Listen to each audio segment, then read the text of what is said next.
The morning of their disappearance began like any other, steeped in the comforting aroma of freshly brewed coffee and Sarah's buttermilk pancakes.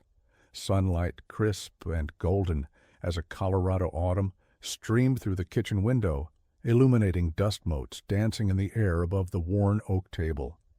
David sat reading the local paper, the crinkle of newsprint a familiar soundtrack to their peaceful routine, while Sarah hummed softly, flipping pancakes with a practiced flick of her wrist.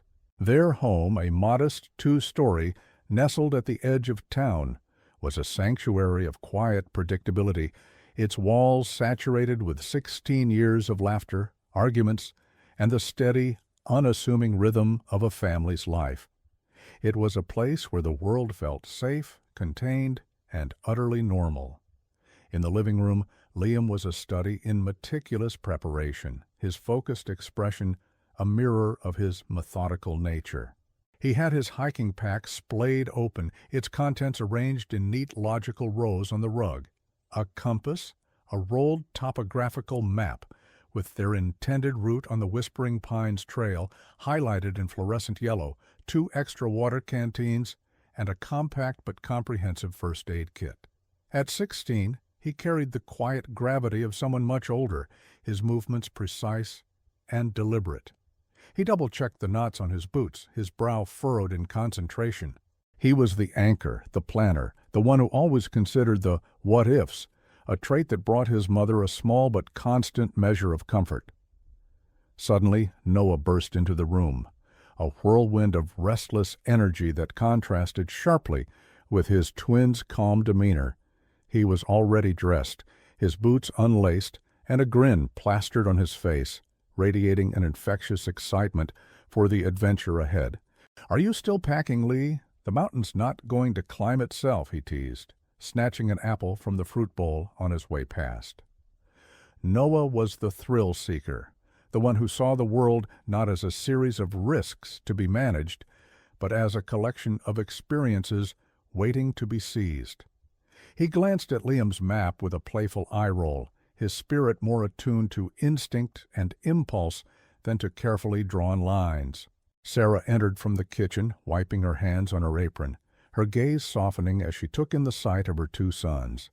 "You have your extra layers. The weather can turn in an instant up there," she murmured, her voice laced with the perennial concern of a mother. She tucked a bag of homemade trail mix into an outer pocket of Noah's pack. David lowered his paper, a proud, gentle smile touching his lips. "Listen to your brother, Noah. He's got the good sense for both of you," he said, his tone light, but his eyes conveying a deeper message of trust and love. The final exchange was a chorus of promises. "We will, Mom, and don't worry, Dad. We'll be back by sundown." From their front porch, the Rocky Mountains were an awe-inspiring, formidable presence, a jagged wall of granite and pine that clawed at the vast cerulean sky. The Whispering Pines Trail was a thin, barely visible scar winding its way up the face of the nearest peak, a path known for its breathtaking vistas and its unforgiving terrain. The air carried the clean, sharp scent of pine needles and damp earth, a wild perfume that promised both beauty and danger. The mountain was a character in their lives, a constant, silent observer. On that morning, its peaks were bathed in a benevolent light, appearing less like a treacherous wilderness and more like an open invitation, a majestic playground for 2 boys on the cusp of manhood. The crunch of their hiking boots on the gravel driveway was the last sound David and Sarah heard clearly. They watched as the twins piled into their old pickup truck, a brief, boisterous argument over the radio station filtering through the open window, followed by a wave of laughter. Noah was behind the wheel, his arm hanging casually out the window as he reversed, while Liam, ever the co-pilot, pointed them in the right direction. Sarah raised a hand in a final wave, a fleeting, inexplicable chill prickling her skin before she dismissed it as a simple draft. The truck rumbled down the long drive and turned onto the main road, leaving behind only a small, dissipating cloud of dust hanging in the still morning air. The afternoon sun began its slow descent, its golden warmth leaching from the air as shadows stretched like long skeletal fingers across the valley floor. The crisp, benevolent light of morning had been replaced by a cooler, more indifferent azure hue that painted the granite peaks in shades of gray and purple. A chill wind, born in the high-altitude passes, snaked its way down the slopes, rustling the pines and carrying with it the first premonition of night. The mountain, which had appeared as an open invitation just hours before, was now pulling a cloak of solemnity around itself, its vastness becoming more intimidating, its silence more profound. It was a subtle, almost imperceptible shift in atmosphere, a quiet exhale before the world held its breath. Back in the house, the familiar, comforting rhythm of the day began to falter. Sarah stood in the kitchen, the scent of roasting chicken filling the air. Yet her movements were mechanical, her focus elsewhere. She glanced at the clock on the wall, its ticking suddenly loud in the quiet room, each second marking the growing deviation from their plan. Sundown. The word echoed in her mind. It was still a casual thought, a minor note of discord in the symphony of her routine, not yet a full-blown alarm. She imagined them cresting the final ridge, laughing as they raced the setting sun, their youthful energy, a force she believed could outrun the coming darkness. David's truck crunched up the gravel driveway, the sound signaling the end of the workday and the beginning of their evening together. He walked in, dropping his keys into the ceramic bowl by the door, the familiar clatter, a comforting sound. "Boys back yet?" he asked, his voice casual as he loosened his tie. Sarah shook her head, forcing a smile that didn't quite reach her eyes. "Not yet. Should be any minute now. They know not to be up there after dark." The exchange was light, routine, but underneath it, a thin, fragile layer of normalcy was beginning to crack, revealing the first hairline fractures of parental anxiety. The sun finally surrendered, dipping below the jagged horizon in a spectacular, silent blaze of orange and crimson. The sky was a masterpiece of fleeting beauty, a stark and painful contrast to the cold knot of dread tightening in Sarah's stomach. She stood at the living room window, her hand pressed against the cool glass, her gaze fixed on the dark, empty ribbon of road leading away from their home. The vibrant colors in the sky faded to a deep, bruised purple, and then to black. The world outside their windows was swallowed by an impenetrable darkness, and with it the last vestiges of casual optimism vanished, leaving a stark and terrifying silence in their place. An hour crawled by with agonizing slowness. The roasted chicken sat on the counter, its warmth dissipating into the chilled air of the kitchen. The dining table, meticulously set for 4, now felt like a cruel mockery, an altar to a family gathering that would not happen.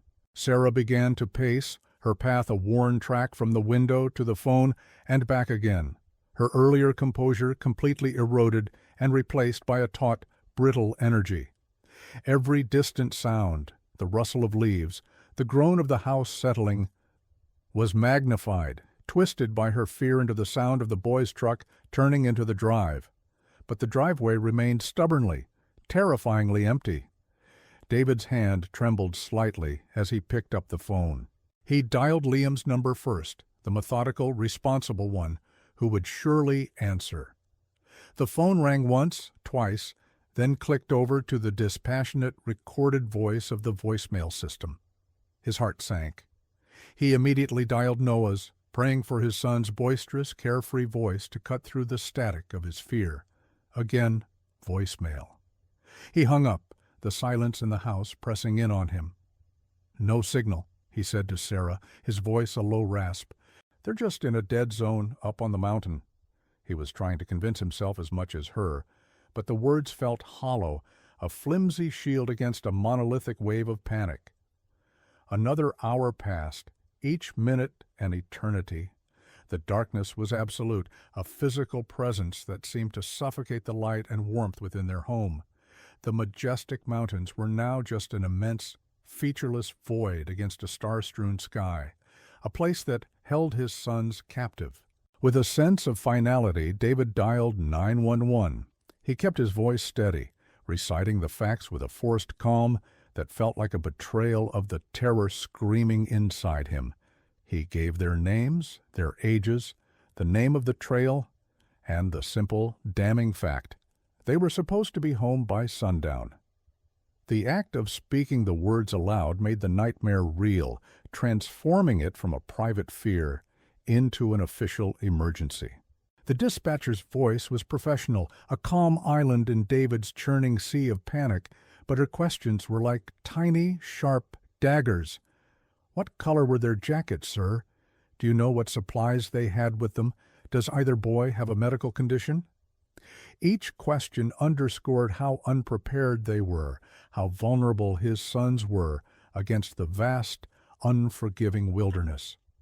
The procedural nature of the call stripped away the last of their hope for a simple, innocent explanation. Their family's private crisis was now a case file, a set of logistical problems to be solved, and they were merely the next of kin waiting for information from strangers who were now searching for their children. Within the hour, the flashing red and blue lights of a sheriff's patrol car painted the walls of their living room in frantic, silent strokes. Detective Miller, a man with tired eyes that had seen too many of these nights, stepped through their door, his presence both a comfort and a confirmation of their worst fears. Their home, once a sanctuary of laughter and warmth, was instantly transformed into a command post for a tragedy in progress. The quiet hum of their life was replaced by the crackle of a police radio, its disembodied voices discussing search grids and team deployments, turning their personal anguish into public business. The first search teams assembled at the Whispering Pines trailhead, their powerful headlamps cutting sharp, dancing cones of light into the oppressive blackness of the forest. The distant, echoing barks of search and rescue dogs drifted on the cold night air, a lonely, haunting sound that reached David and Sarah as they stood helplessly on their porch. Each bark was a question mark, a desperate cry sent into the vast, silent wilderness. The mountain offered no reply. It simply stood, immense and impassive, guarding its secrets with a chilling indifference, having swallowed their sons whole into its dark, inscrutable heart. In the disarray of the living room, Sarah's eyes fell upon the topographical map Liam had so carefully prepared that morning. It lay on the rug where he had left it, the fluorescent yellow line of their intended route glowing under the lamplight. She picked it up, her fingers tracing the path, a thin, hopeful line that snaked its way up the mountain before abruptly stopping. It was a relic from another lifetime, a tangible piece of a morning filled with promise and certainty. Now it was a terrifying diagram of their disappearance, a map that led directly from the safety of their home into the heart of an unknown and horrifying void.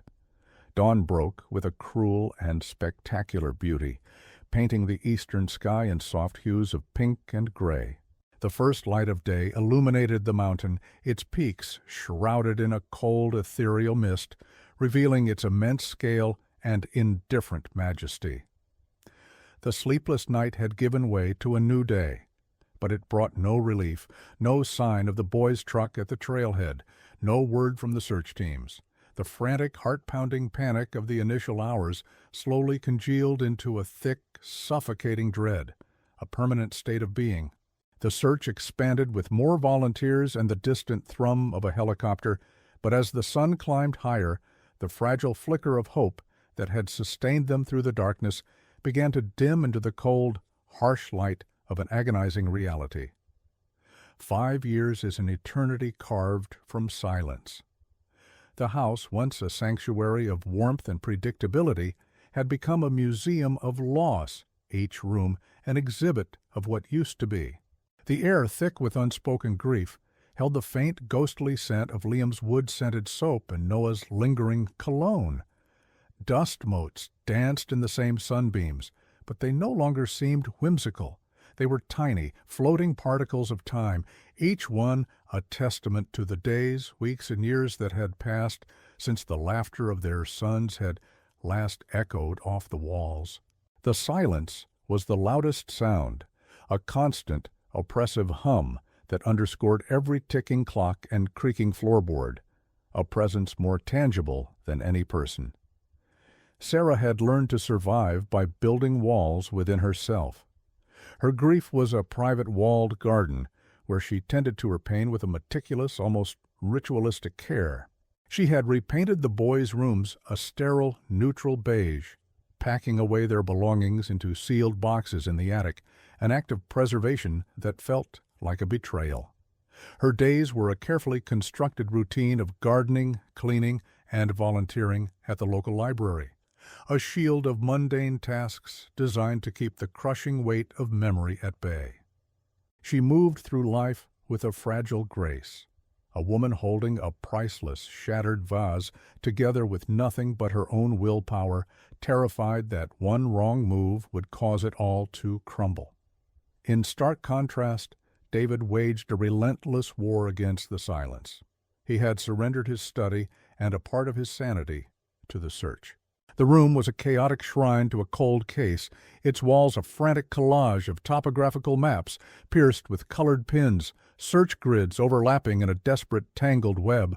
Stacks of police reports, witness statements, and newspaper clippings teetered on every surface, their pages yellowed and brittle. He spent his nights hunched over a laptop, falling down rabbit holes of survivalist forums and cold case websites, fueled by black coffee and the ferocious, unyielding conviction that an answer was out there, buried under 5 years of earth and indifference, waiting for him to find it. The chasm that had opened between them was as vast and unforgiving as the mountain range that dominated their view. They were two planets orbiting the same black hole of grief, close enough to feel its pull, but too far apart to ever touch. Dinners were silent affairs, the two empty chairs at the table acting as silent, screaming accusers.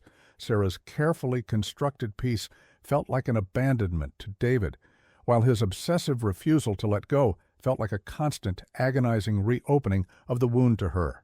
Love remained, but it was buried deep beneath layers of resentment and misunderstanding, a flickering ember in a house gone cold, each too exhausted by their own sorrow to try and rekindle the flame. He would often find himself lost in the past, the memories ambushing him in the quiet moments.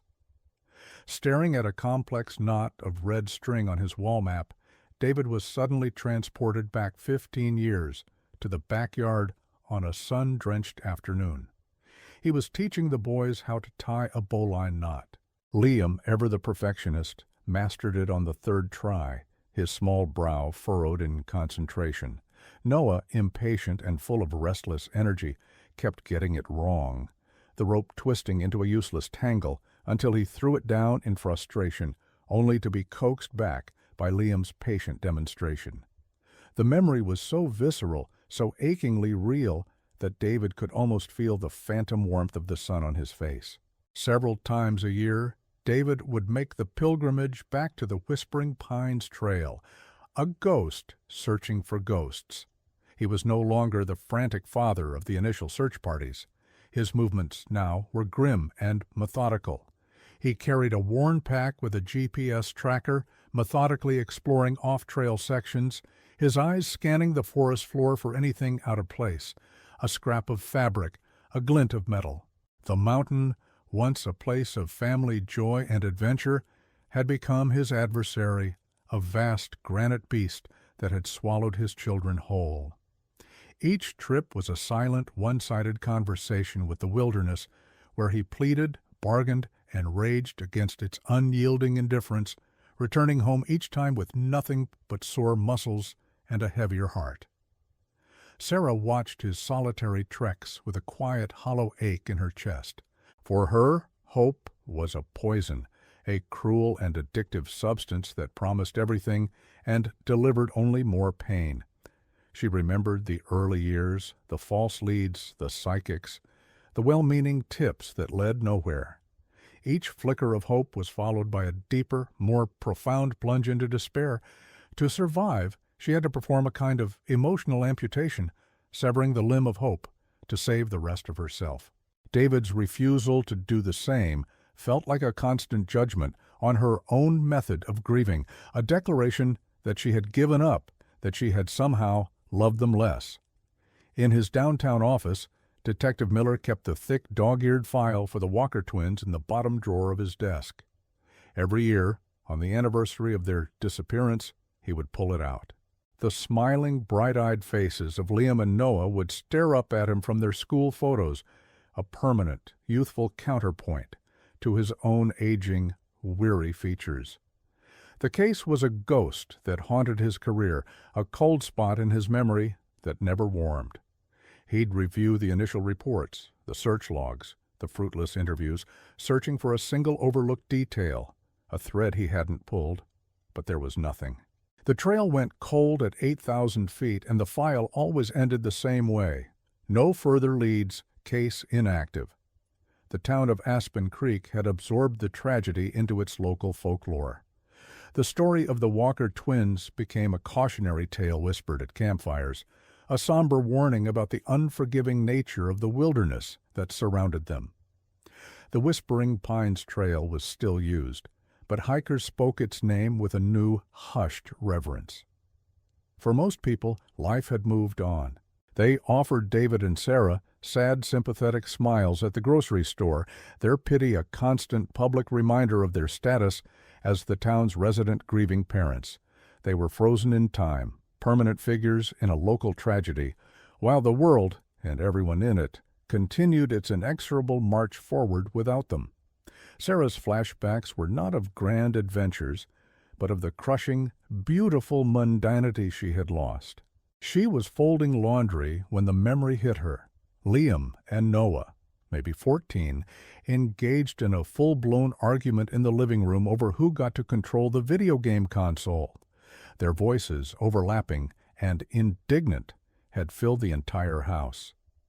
She remembered marching in and telling them to quiet down, a flash of maternal annoyance flaring within her. Now, standing in the suffocating silence of her home, she would have given her soul to hear that argument again, to be annoyed by them, to feel the vibrant, chaotic, and irreplaceable energy of their presence just one more time.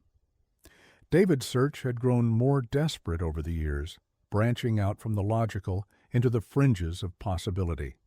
He spent weeks researching other mysterious disappearances in national parks, looking for patterns the police might have missed. He read old county archives, delving into local Ute legends of treacherous mountain spirits and tales of reclusive hermits living deep within the forests. It wasn't that he truly believed these things, but his rational mind had exhausted every conventional avenue. He had to keep looking, and if the real world offered no answers, he would tear down the veil to the surreal, anything to avoid confronting the simple, brutal probability that they were gone forever. The 5 years had been etched onto their faces, a physical record of their unending sorrow. David was a specter of his former self, gaunt and stooped, his once dark hair now a salt and pepper gray that looked prematurely aged. His eyes, perpetually bloodshot from lack of sleep, held a haunted, far-away look. Sarah's posture was rigid, as if she were constantly bracing for a blow. Fine lines had gathered around her mouth and eyes, not from laughter, but from the strain of maintaining her composure. They were aging not in years, but in grief, the invisible weight they carried every day pressing down on them, remaking them into weary, fragile strangers. The 5th anniversary was marked by their separate, silent rituals. David drove the old pickup truck, the one the boys had taken, to the Whispering Pines trailhead. He didn't hike, but simply stood at the entrance, a silent sentinel staring up at the impassive peaks, before leaving a small, weathered bundle of wildflowers at the base of the trail sign. Sarah, meanwhile, locked herself in her bedroom. She pulled a single shoebox from her closet, filled with photos and trinkets she couldn't bear to pack away in the attic, and allowed herself to drown in the memories for one day, letting the waves of pain wash over her in private, where no one could see her break. Months after the bleak milestone of the 5th anniversary, A quiet resignation had begun to settle over the house like a final heavy shroud. The frantic energy of David's search had subsided into a low, smoldering ember. He still spent time in his office, but more often than not, he would just sit and stare at the maps, the theories exhausted, the hope worn thin. Sarah continued her routines in the garden, her movements slow and deliberate under the warm afternoon sun. It was a fragile truce with their reality, a tacit acknowledgment that the answers might never come. The silence in the house felt less like a question and more like a statement, a grim and permanent conclusion to their story. It was a pair of amateur geologists, a young couple named Chloe and Ben, who stumbled upon the first thread in the 5-year-old tapestry of silence. They were exploring a lesser-known ridge, an area that had been impassable for years following a significant rockslide shortly after the twins' disappearance. Now erosion had carved new, precarious paths. While searching for quartz deposits near the base of a scree field, Chloe's eye caught a flash of unnatural color against the muted tones of rock and earth. A small, faded corner of blue nylon fabric, no bigger than her thumb, peeking out from the tightly packed soil like a stubborn, forgotten wildflower. It was a single discordant note in the vast, silent symphony of the wilderness. Driven by a shared, unspoken curiosity, they began to dig, first with their trekking poles and then with their bare hands, the cold, damp soil clinging to their fingers. The earth fought them, reluctant to give up its secret. But slowly, painstakingly, they unearthed their prize. It was a backpack, horrifically compressed and stained a deep, mottled brown from its long burial. It was heavy, weighted with soil and moisture, its straps brittle and its zippers fused with rust. The sheer violence of its condition spoke volumes, a testament to the immense crushing forces of the mountain. It felt less like an object that had been lost, and more like one that had been violently consumed. The call to the Aspen Creek Sheriff's Department was crackly, the cell signal fighting for its life against miles of granite. Ben's voice was a mixture of excitement and solemnity as he relayed their coordinates and the nature of their find. On the other end of the line, the dispatcher's professional tone sharpened with recognition. The words "Whispering Pines" and "Old Backpack" were a combination that unlocked a dormant but never forgotten file in the town's collective memory. The quiet, accidental discovery by two strangers on a weekend hike had just sent a powerful seismic shockwave through the cold, still waters of a 5-year-old tragedy, awakening the ghosts that had long since settled into the landscape. For Detective Miller, the call was a jolt that sent him hurtling back in time. He pulled the Walker file from his bottom drawer, the worn cardboard cool against his fingertips, and stared at the smiling faces of the two boys. Hope was a dangerous, double-edged thing in his line of work, especially on a case this cold, but he felt it stirring nonetheless. He drove his cruiser up the familiar winding mountain road, his knuckles white on the steering wheel. The afternoon sun cast long, somber shadows through the pines, the same shadows that had covered the mountain on the first night of the search. He was driving back into the heart of his greatest professional failure, armed with the first tangible clue in half a decade. The hardest part was the drive to the Walker residence. Each mile closer to their quiet, secluded home felt heavier than the last. He knew his arrival, the familiar sight of a patrol car crunching up their gravel driveway, would not be a comfort, but a reopening of a wound that had never truly healed. He was about to shatter the fragile, silent peace they had painstakingly constructed over 260 agonizing weeks. He wasn't just a detective delivering an update. He was a harbinger, bringing news that would either offer the closure they desperately needed or drag them into a new, more terrifying chapter of their nightmare. He took a deep breath before stepping out of the car, the weight of the moment pressing down on him. David answered the door, his face a roadmap of weary resignation that instantly crumpled into sharp questioning alarm at the sight of the detective. Sarah appeared behind him, her hand flying to her mouth, a silent gasp catching in her throat. For 5 years they had lived without this particular brand of dread, the official visit. Miller stood on their porch, a grim figure framed by the setting sun, and his presence alone was enough to erase the years and plunge them back into the raw immediate terror of that first night. The quiet hum of their afternoon was shattered by the unspoken question that now screamed in the space between them. "Why are you here?" Miller's voice was low and steady, a practiced calm that felt entirely inadequate for the news he was carrying. "We've found something," he began, letting the words settle in the tense air.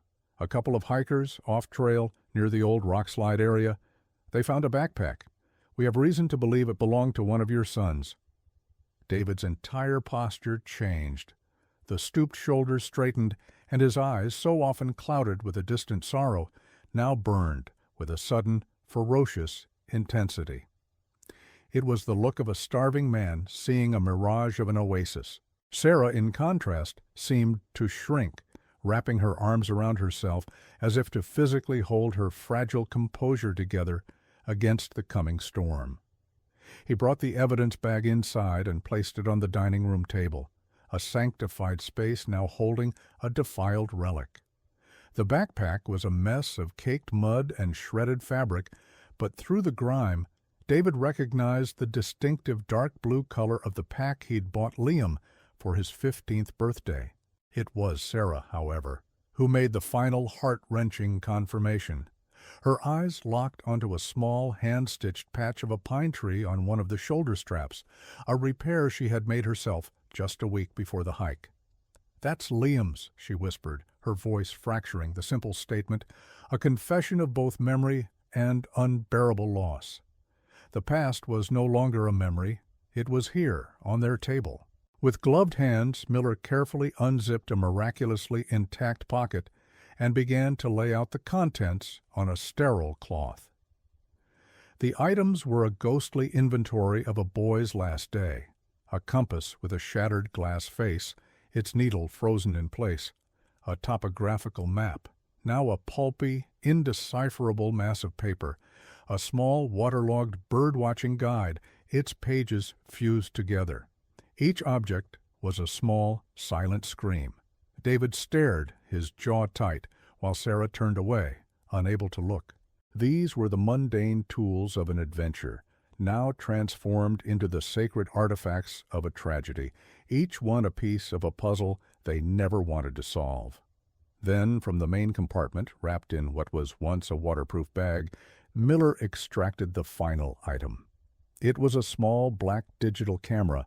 Its plastic casing was scarred and cracked, the lens shattered, but it appeared remarkably solid, a small, dense brick of technology that had somehow survived its 5-year entombment. The room fell into a profound silence, heavier and more complete than any they had ever known.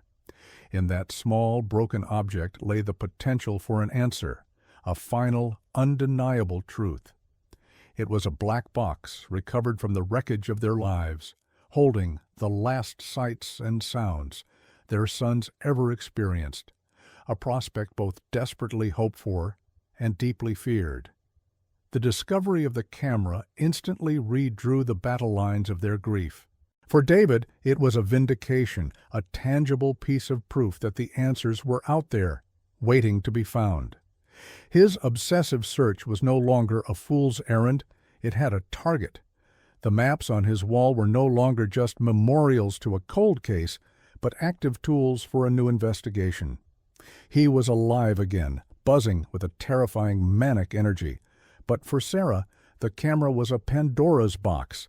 She had spent 5 years learning to live with the not knowing, and now she was being asked to face a truth that could be infinitely more devastating than the silence she had made her home. "It's being sent to the State Crime Lab in Denver tonight," Miller explained, his voice pulling them from their private thoughts. "The technicians will do everything they can to recover the data from the memory card. It's a delicate process. It will take time." He left them with that, not an answer, but the promise of one. The fragile truce they had with their grief was over. The house was no longer a museum of loss, it was a waiting room. The oppressive silence had been replaced by the deafening, frantic ticking of a clock, counting down the moments until a ghost from the mountain finally broke its 5-year silence and told them everything. The days following the camera's discovery stretched into a taut, unbearable wire of anticipation.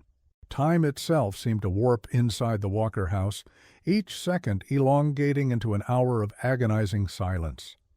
David paced the floor of his study like a caged animal, the rediscovered energy from the find now curdling into a frantic, helpless impatience.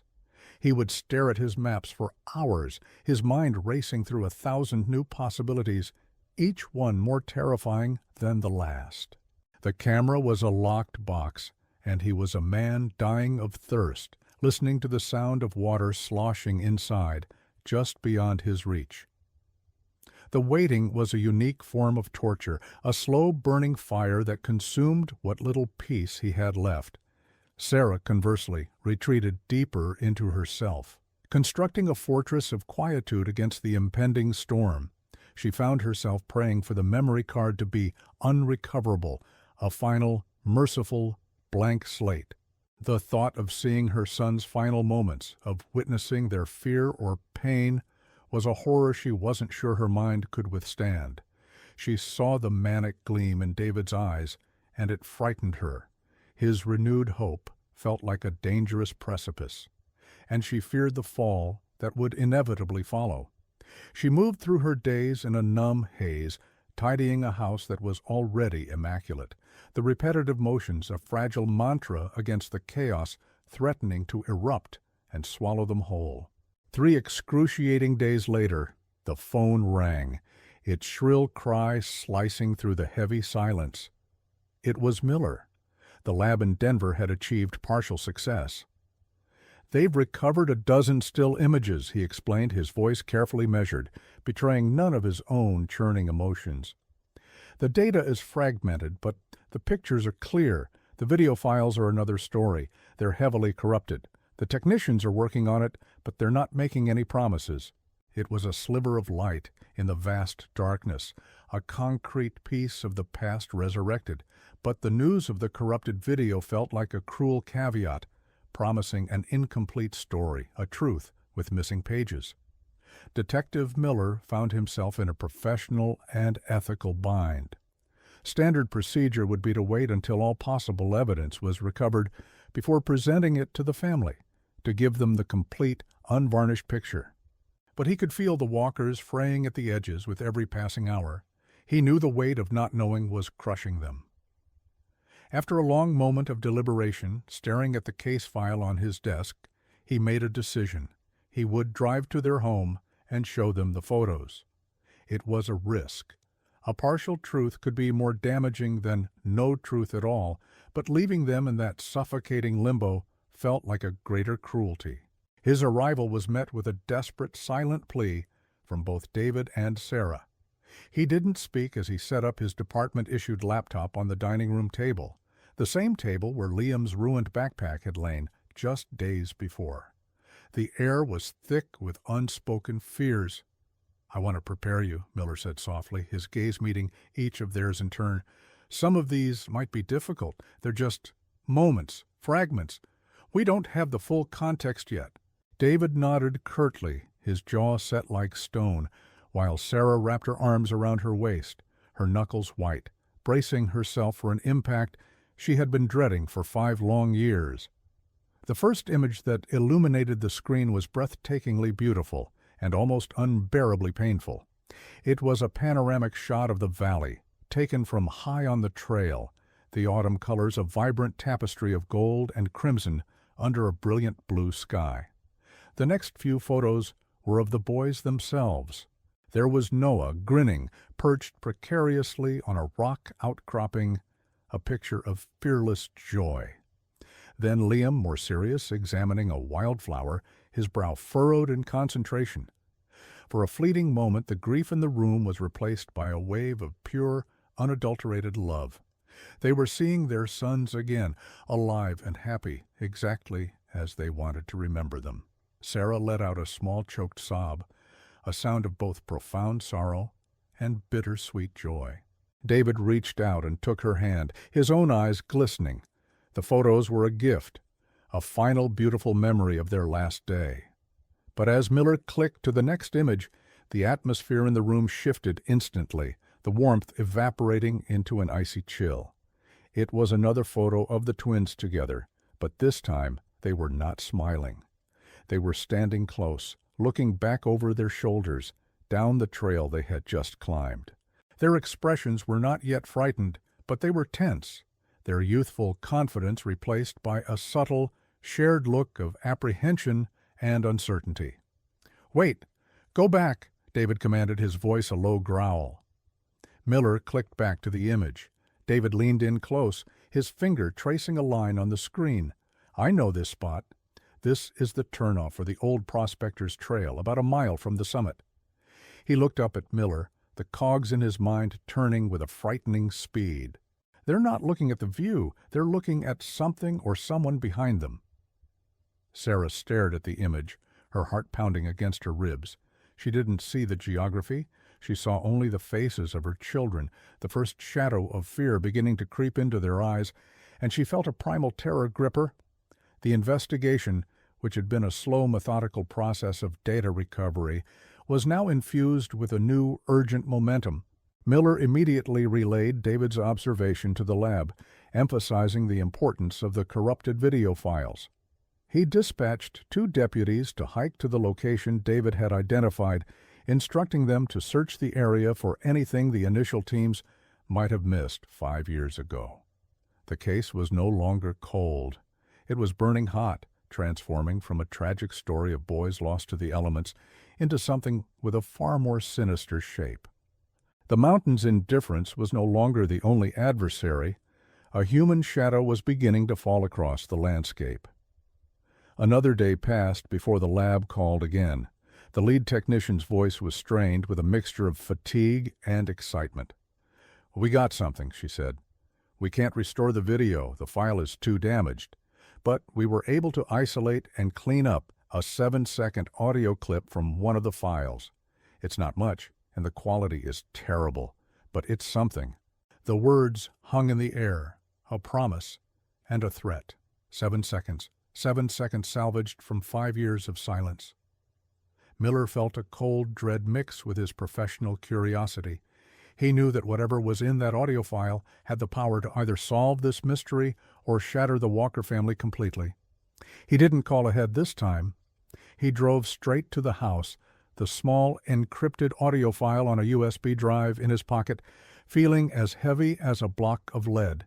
He found David and Sarah in the living room, sitting in a tense silence, the laptop still open on the table, as if it were a sacred altar. "The lab recovered a short audio clip," he said, his voice devoid of emotion. He plugged the drive into the computer, his movements precise and deliberate. "It's very distorted, mostly wind noise. You'll need to listen closely." He hit play, and a hiss of static filled the room, the sound of a ghost clearing its throat across the chasm of time. Through the loud rushing of high-altitude wind, a voice emerged, panicked and breathless. It was unmistakably Liam's, his words strained into a desperate whisper. "He's still there," the voice said, followed by a rustle of clothing and a sharp intake of breath. Then, more urgently, "Noah, go! Just go!" The clip ended abruptly, cutting out into a shocking absolute silence. The 3 of them sat frozen, the phantom words hanging in the air, echoing off the walls of the quiet house. The implications were monstrous, undeniable. They weren't alone up there. The shadow David had seen in the photograph now had a voice, a presence, and a clear, terrifying intent. The fragile narrative of a hiking accident, the story that had for 5 years been the only plausible explanation, was violently obliterated in those 7 seconds. The mountain hadn't taken them. Someone had. A wave of nausea washed over Sarah as she finally understood. Her sons hadn't been lost. They had been hunted. The grief she had learned to manage was instantly consumed by a ferocious, white-hot rage. David slammed his fist on the table, the sharp crack echoing the sound of his world breaking apart for the second time. His obsession had been vindicated, but the confirmation brought no relief, only a darker, more profound agony. Fueled by a new and terrible purpose, David strode into his study and jabbed a finger at his largest topographical map. "Here," he said, his voice shaking with fury. "The photo was taken here. Less than half a mile from that point is an old, abandoned mining cabin. It's not on any of the official park trails. The initial search teams would have bypassed it completely." He looked from the map to Detective Miller, his eyes blazing with a desperate, burning certainty. "They never searched that cabin. You have to go there. Now." The room crackled with a new energy. The passive waiting was over. The investigation had a destination, a target in the wilderness where the truth, or something far worse, had been hiding for 5 years. The journey to the abandoned cabin was a grim, silent procession against the vast indifference of the mountain. Detective Miller drove his 4x4 as far up the overgrown service road as he dared, the vehicle groaning in protest. From there, it was a grueling hike on foot, with David leading the way, moving with a feverish, almost supernatural energy that belied his years of exhaustion. He didn't seem to feel the sharp branches that whipped at his face or the loose rocks that skittered under his boots. He was a man possessed by a singular, terrible purpose.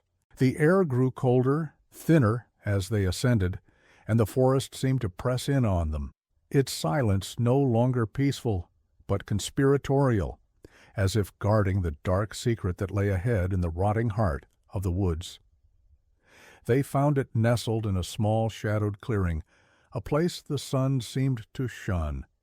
The cabin was a skeletal ruin, its log walls warped and blackened with age, its roof sagging like the spine of a dead animal. A stone chimney listed precariously, and the single window was a dark, vacant eye staring out at them. The sense of profound isolation was absolute. It felt like a place that had been deliberately erased from the world. A deputy pushed against the rotted plank door, which collapsed inward. With a dry, splintering crash, the sound swallowed instantly by the oppressive quiet. A gust of foul air rushed out to meet them, the smell of damp earth, animal decay, and the long, undisturbed sleep of forgotten things. David stood frozen at the threshold, his heart hammering against his ribs. The interior was a scene of derelict squalor, plunged into a perpetual twilight. Thick cobwebs hung like funeral shrouds from the low rafters, and the floor was a treacherous landscape of dirt, animal droppings, and the detritus of a hermit's life. A rusted wood stove stood in one corner, and a filthy mattress, its stuffing spilling out like entrails, was shoved against the far wall. For a terrifying moment, David's hope plummeted. It was just an empty, forgotten hovel. He had been wrong, chasing another ghost. But Miller, his detective's eyes scanning every detail, noticed something David had missed. A series of deep, frantic scratch marks carved into the floorboards near the stove, almost hidden beneath a layer of grime, like the desperate last testament of a trapped animal. Following Miller's gaze, a young deputy nudged one of the marked floorboards with the toe of his boot. It shifted with an unnatural ease. Kneeling down, he pried it up, revealing a small, dark cavity dug into the earth beneath the cabin's foundation. Miller aimed his powerful flashlight into the hole, its beam cutting a clean, white circle through the darkness. There, nestled on the damp soil, was a small oilskin-wrapped bundle. The room held its collective breath as Miller, his movements slow and deliberate, reached in and retrieved it. He carefully unwrapped the decaying fabric to reveal a small, leather-bound journal, its cover stained and warped, but its contents seemingly protected from the elements. A ghost was about to speak, and its voice was bound in leather. Back in the sterile fluorescent light of his office, Miller opened the journal, its brittle pages crackling with each turn. The cramped, agitated handwriting belonged to a man named Elias Thorne, a recluse who had inhabited the cabin for decades, his mind a tangled web of paranoia and resentment toward the outside world. The early entries were rambling accounts of his solitary life, but the tone shifted dramatically in the days leading up to the twins' disappearance. He wrote of spies and trespassers, his paranoia escalating into a violent rage. The final pages, dated the day of the hike, were a chilling chronicle of his obsession.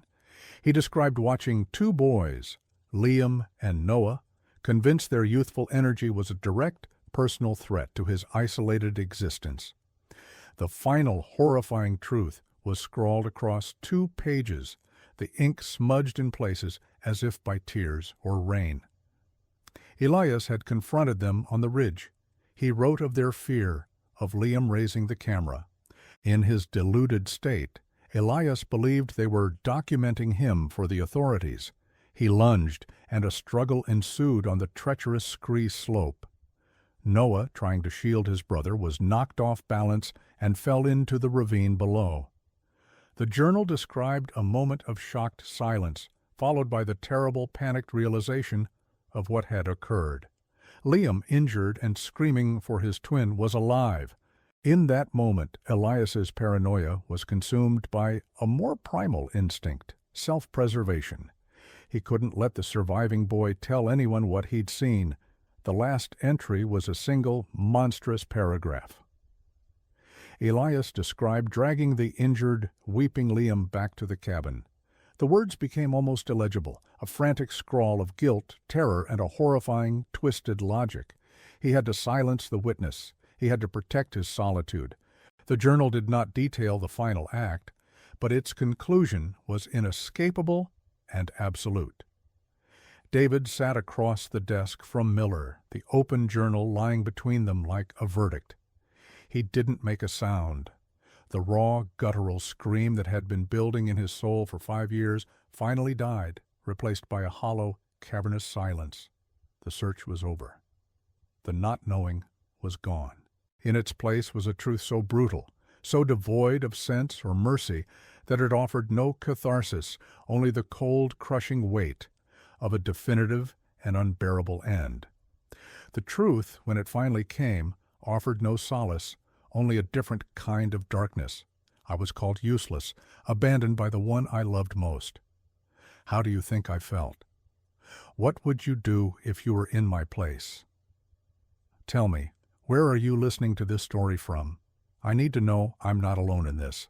For David and Sarah, sitting in the sterile silence of Detective Miller's office, the scrawled confession in the journal was not a key unlocking a mystery, but a hammer shattering the last vestiges of their world. The 5-year quest, the desperate, clawing need to know, had ended not with a resolution, but with an annihilation. The enemy was not the indifferent mountain, but the fragile, paranoid mind of one man. A truth so senseless and random it felt like a cosmic insult. The drive home was a journey through a vacuum.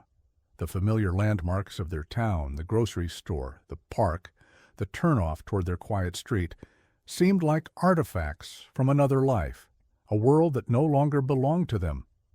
The silence that had defined their marriage for so long had transformed once again. It was no longer the tense, resentful quiet of 2 people grieving apart, but the profound, shared hush of 2 souls witnessing the same unbearable horror.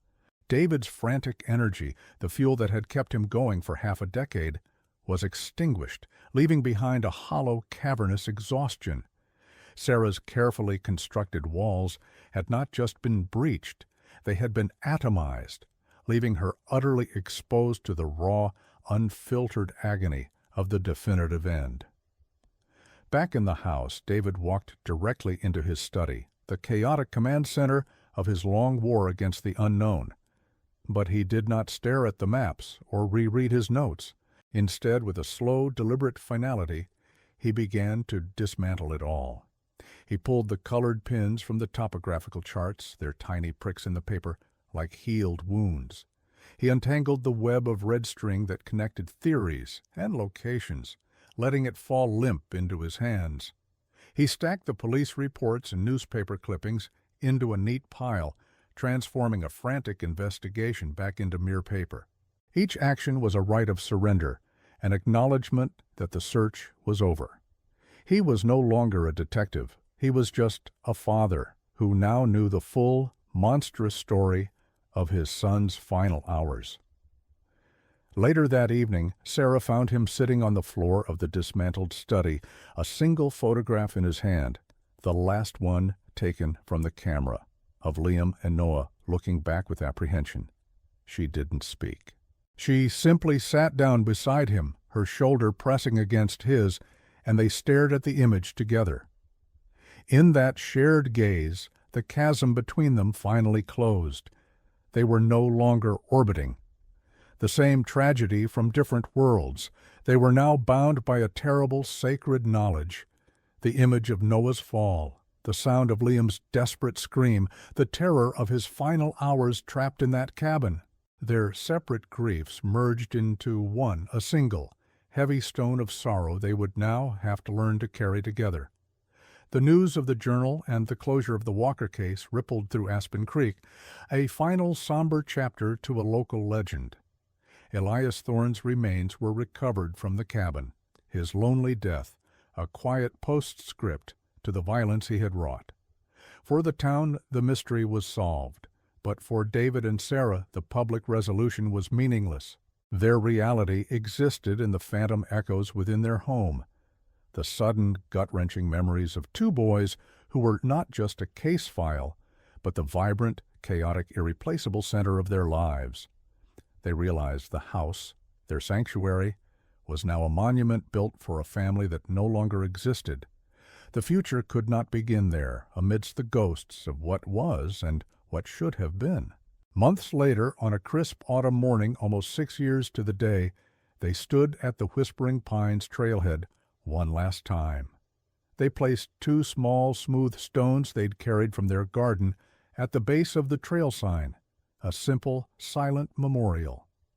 The mountain loomed before them, its granite peaks catching the morning light, its beauty no longer feeling like a cruel mockery, but simply a fact of nature, vast and indifferent to the human dramas that unfolded upon its slopes. They held hands, turned their backs on the trail, and walked away. The pain would be their lifelong companion, but it was no longer their guide. They carried their sons forward, not as a question that needed an answer, but as a love that would never be forgotten.